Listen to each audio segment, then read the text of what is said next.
And awesome. So could you introduce yourself and the work you do at UC Irvine?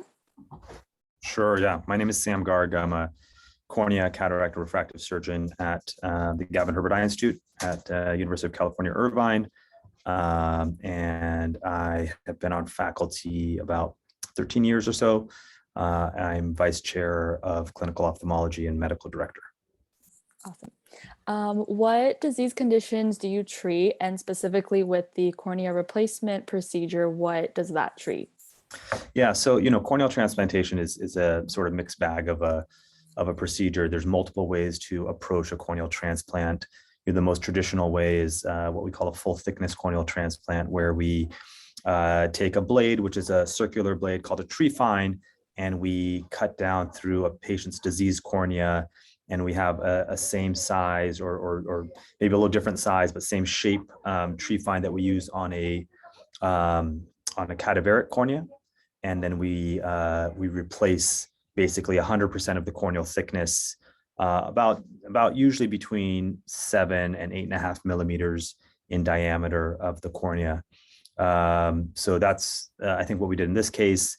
The other ways that we approach corneal transplantation is more disease targeted. So if there's a problem with someone's endothelium, which is the back layer of the cornea, we'll treat that specifically by just replacing the back layer of cells. And there's a couple different ways of doing that. One is called a Decimase membrane endothelial keratoplasty, DMEK or DMEK. The other is a Decimase stripping automated endothelial keratoplasty, or DSAEK. DSAEK is what we call it. And then, if just say someone's backside of the cornea is normal and it's just the front part of the cornea that's abnormal, we can replace just the front part of the cornea with something called a deep anterior lamellar keratoplasty, or DALK, DALK. Okay. Very cool. For these replacement corneas, is it like synthetic material or is it like from a donor?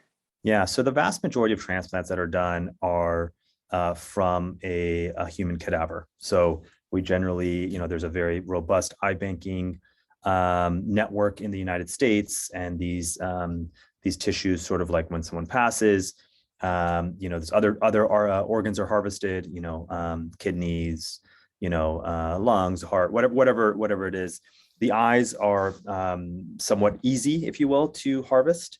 And one of the benefits of corneal transplantation is there's been, multiple large studies that show that, sort of typing of the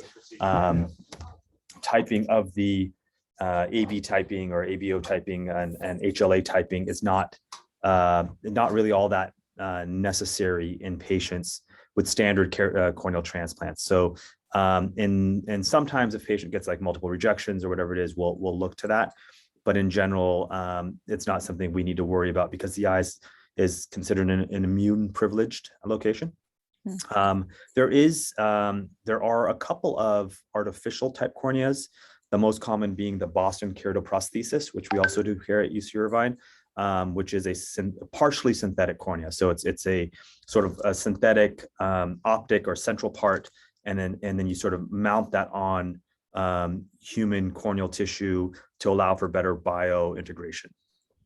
Oh, very cool.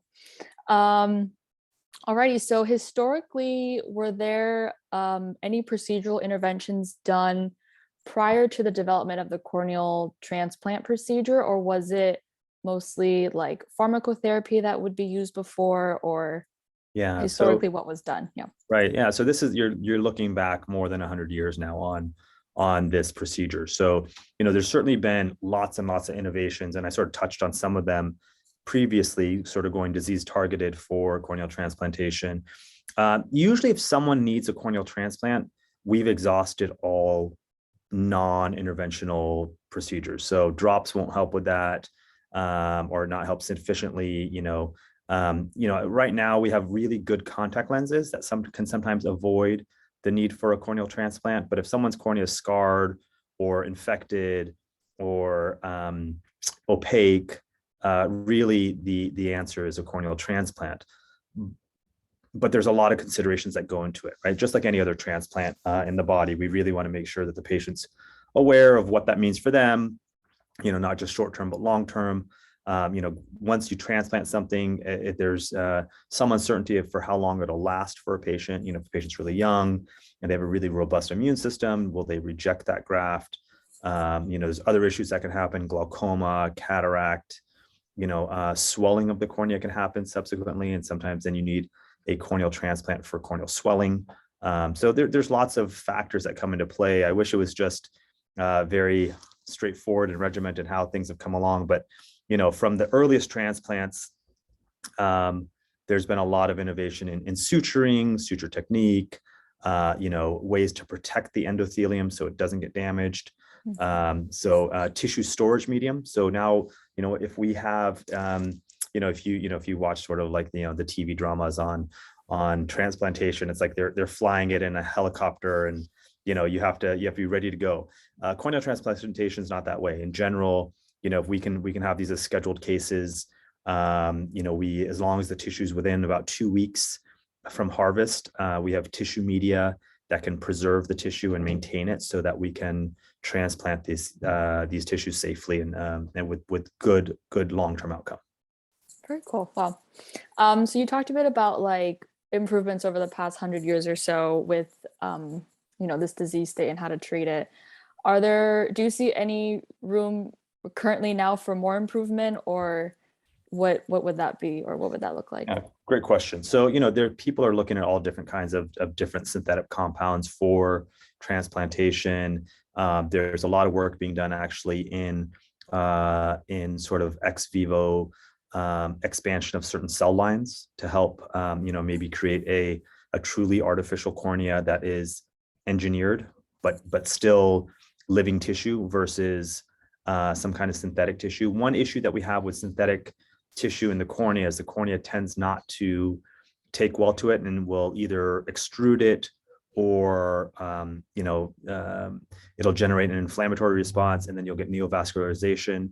The cornea is an avascular tissue, so anytime you get blood vessels into the cornea, that's bad. And then there's other people that are looking at, again, disease targeted, but one really cool possible